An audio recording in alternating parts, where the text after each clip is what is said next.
दोस्तों आज की इस वीडियो में मैं आपको विश्व के प्रमुख वनस्पतियों के बारे में बताऊंगा जिनसे कि घूम घूम के सवाल बनता है इनके अलग अलग नामों से। जैसा कि आपको याद होगा कि हाल ही में मैंने आपको विश्व के प्रमुख वनों के बारे में बताया था। मैंने आपको बताया था कि किस किस अक्षांश में अलग अलग तरीके के वन उगते हैं अलग अलग मौसम के हिसाब से।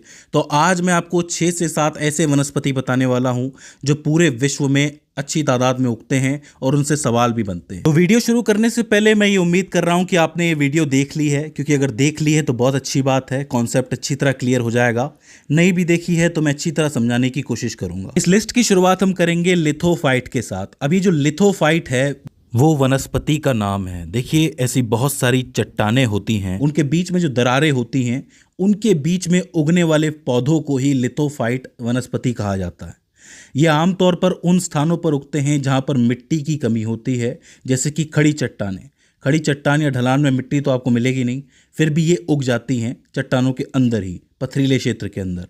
तो इसलिए इनको भी लिथोफाइट कहा जाता है। अब होता क्या है ना कि ये जो पौधे हैं ये अपनी जड़ों को चट्टानों से जोड़ देते हैं और वहीं से पोषक तत्व और पानी प्राप्त करते हैं। बहुत कम मात्रा में करते हैं लेकिन करने की कोशिश करते हैं। मान लो कि चट्टानों से भी उतना नहीं मिलता है, तो ऐसे में जो हवा में नमी होती है और धूल के अंदर जो पोषक तत्व होते हैं उनको खींचते हैं।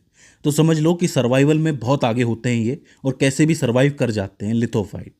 अगर आप भारत की बात करोगे तो भारत में जो हिमालय के चट्टानी ढलान है वहाँ पर आपको ऐसे बहुत से पौधे देखने को मिलेंगे। इसके अलावा जो पश्चिमी घाट है और पूर्वी घाट है उनके कुछ ऐसे शुष्क हिस्से होते हैं जहाँ पे सिर्फ चट्टानें होती हैं। अगर इसका उदाहरण देखें तो ऑर्किड और फर्न जैसे इंपॉर्टेंट पौधे जो हैं वो उगते हैं। दुनिया भर की जितनी भी पर्वतीय श्रृंखलाएं हैं, जैसे कि एंडीज पर्वत श्रृंखला हो गई, रॉकी पर्वत हो गया या आल्प्स हो गया, ऐसी प्रमुख जगहों पे चट्टानों के बीच में आपको ऐसे पौधे देखने को मिल जाएंगे। तो लिथोफाइट को आप चट्टानों के साथ ही याद रख सकते हो। तो समझ लो कि चट्टान भी याद हो गई और पौधा भी याद हो गया। दूसरे नंबर पे आता है मेसोफाइट। अब ये जो मेसोफाइट होते हैं ये एक ऐसी मिट्टी में उगते हैं जो ना तो ज़्यादा सूखी हुई होती है ना ज़्यादा गीली होती है, मतलब उसके अंदर मध्यम नमी होती है। यानी कि ऐसी जगह जहाँ पे साल में सूखा भी पड़ता है और पानी भी आता है। तो ऐसी जगह तो बहुत सारी है। आपके घर के बाहर भी जो पौधे लगे हुए हैं वो भी मेसोफाइट ही हैं। वो इसलिए क्योंकि उनको आप पानी भी देते हो और गर्मियों के मौसम में क्या होता है कि गर्मी भी पड़ती है। तो ऐसी स्थितियों में आप कह सकते हो जो आम पौधे होते हैं, आम कृषि होती है, वो सब मेसोफाइट के अंदर ही आती है। अगर भारत के संबंध में देखा जाए तो भारत के अधिकांश पौधे जो हैं वो मेसोफाइट ही कहलाते हैं, क्योंकि यहाँ पर आपको तरह तरह की मिट्टी मिलेगी, जलवायु मिलेगी और मध्यम नमी वाली मिट्टी भी मिल जाएगी। तो ऐसे में बहुत से पौधे वहाँ आपको उगते हुए नजर आ जाएंगे।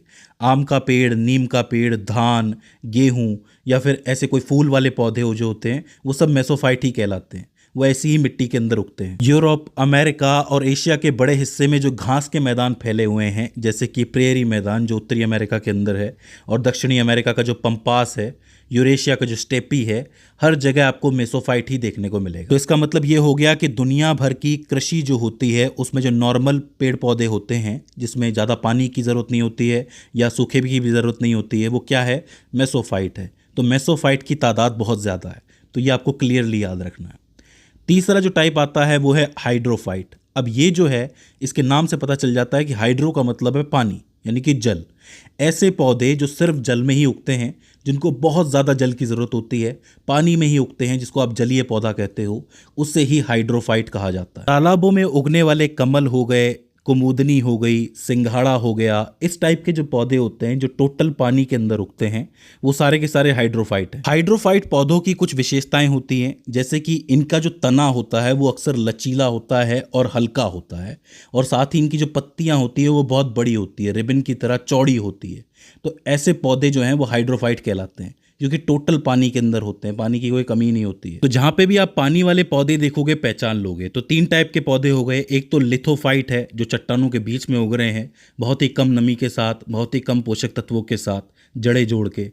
दूसरा जो है वो आपका मेसोफाइट है, जो कि नॉर्मली हर मिट्टी के अंदर उगता है, जहाँ पर ना ज़्यादा आपको पानी मिले ना ज़्यादा सूखा मिले, मीडियम होना चाहिए, वो मेसोफाइट है, हर जगह फैला हुआ है। और तीसरा हाइड्रोफाइट, जहाँ पर पानी ही पानी हो। तो एक जगह बिल्कुल चट्टान है, दूसरी जगह नॉर्मल मिट्टी है, तीसरी तरफ आपका पानी है। अब एक आता है ट्रोपोफाइट। इसको मैं अपनी तरफ से गिरगिट कहता हूँ, वो इसलिए कि ये अवस्था के हिसाब से बदलता है। यानी ऐसा पौधा जो मौसम के हिसाब से अपनी शारीरिक और कार्यात्मक विशेषताओं को बदलता है, खासकर जब तापमान और वर्षा में बदलाव हो जाए। उदाहरण के तौर पे अगर मान लो तापमान बढ़ जाए और पानी कम हो जाए तो ऐसी स्थिति में ये अपने पत्ते गिरा देगा या अपनी बढ़ने की जो दर है उसको कम कर देगा, या फिर अगर पानी ज़्यादा आ जाए तो बहुत तेज़ी से बढ़ेगा। ऐसे पौधे को ट्रोपोफाइट कहा जाता है।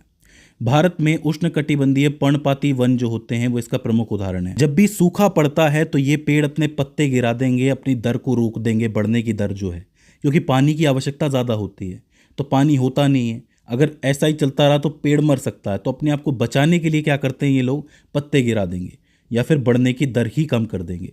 शीशम जैसा पौधा जो है वो यही करता है, आप लोग देखोगे साल का पेड़ उसमें भी यही होता है। तो ऐसे पौधे क्या करते हैं, ऋतु के हिसाब से अपनी पत्तियां गिरा देंगे। अब देखो समझने वाली बात है कि ऐसे पौधे उस जगहों पर ही उगते हैं जहां पर मौसम एक जैसा नहीं रहता। कभी तो बहुत बारिश हो जाएगी, कभी ओले गिर जाएंगे, कभी सूखा पड़ जाएगा, तो फिक्स नहीं रहता। वहाँ की जलवायु बदलती रहती है।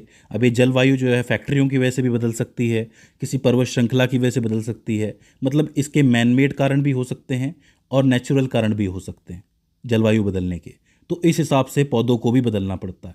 तो ट्रोपोफाइट जो है एक तरीके का गिरगिट है, आप समझ लो। अगर आप विश्व की बात करोगे तो अफ्रीका, दक्षिण अमेरिका, एशिया और ऑस्ट्रेलिया के ऐसे बहुत से हिस्से आपको मिल जाएंगे जहां पर पत्ते गिराने वाले पौधे होते हैं, पर्णपाती वन होते हैं।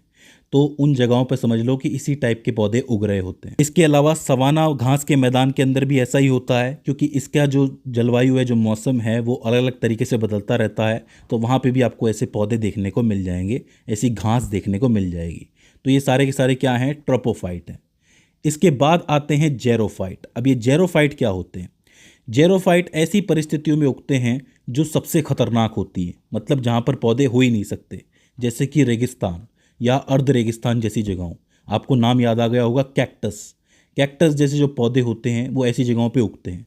पानी की भयंकर कमी होती है, गर्मी बहुत ज़्यादा होती है, इन सबको झेलने के बाद भी ये सरवाइव कर जाते हैं, इसलिए इनको जेरोफाइट कहा जाता है। अगर आप भारत में राजस्थान, गुजरात और दक्कन के पठार देखोगे तो यहाँ आपको जेरोफाइट मिलेंगे, जैसे कि नागफनी जिसको आप कैक्टस कहते हो, बबूल हो गया, खेजड़ी का नाम अगर आपने सुना हो। ये सब कांटेदार झाड़ियाँ हैं विभिन्न तरीके की, तो ये जो सारी हैं सब जेरोफाइट कहलाती हैं। वहीं अगर आप विश्व की बात करोगे तो विश्व में भी ऐसे स्थान हैं जैसे सहारा हो गया, अटाकामा हो गया, या फिर अरब प्रायद्वीप हो गया, ऑस्ट्रेलिया के रेगिस्तान हो गए। यहाँ पे आपको बहुत से कांटेदार झाड़ियाँ मिलेंगी, वो सब की सब क्या हैं, जेरोफाइट है। तो ये भी अलग से याद हो जाएगा। एक जो चट्टानों के बीच में कम नमी के साथ हो रही है उसको लेथोफाइट कहेंगे। एक जो बीच रेगिस्तान की मिट्टी में उग रहा है वो कौन सा है, जेरोफाइट है। तो दोनों में अंतर भी कर सकते हो आप इस तरीके से। इसके बाद आता है क्रायोफाइट। अब ये जो क्रायोफाइट है ये इंट्रोवर्ट टाइप का होता है। क्रायोफाइट से मेरा मतलब ये नहीं कि रोने वाला पौधा है, ये क्राय नहीं करता है। ठंडी से ठंडी जगह जो इसको मिले, खासकर जो आपके टुड्रा क्षेत्र होते हैं, जो आपके ध्रुवीय क्षेत्र होते हैं, मैंने आपको बता रखा है, जहाँ पर ग्लेशियर्स होते हैं, उन तापमानों पर उगने वाले जो पौधे होते हैं वो सब क्रायोफाइट कहलाते हैं। मैं अपनी भाषा में इनको इंट्रोवर्ट कहता हूँ, वो इसलिए क्योंकि ये सबसे अलग थलग जा करके रहते हैं, मतलब बीच से बिल्कुल ऊपर, या तो ऊपर की तरफ जाएंगे या नीचे की तरफ जाएंगे, उनको क्रायोफाइट कहा जाता है। अगर आपने लाइकेन या फिर काई का नाम सुना हो, ये दोनों के दोनों क्रायोफाइट का ही एक उदाहरण है, क्योंकि ये ठंडे जलवायु के अंदर पैदा होते हैं। अगर आप भारत की बात करोगे तो भारत के कुछ ऊंचाई वाले क्षेत्र हैं जहां पर बर्फबारी होती है, वहां पर आपको ऐसे पौधे देखने को मिलेंगे। जैसे कि कश्मीर की कुछ ऐसी जगह हैं जहां पे बहुत ज़्यादा बर्फ़ पड़ती है, यहाँ आपको ऐसे पौधे देखने को मिलेंगे। एक बात याद रखना कि इनसे बहुत घने जंगल पैदा नहीं होते हैं, पर ये अपने आप को फैला लेते हैं।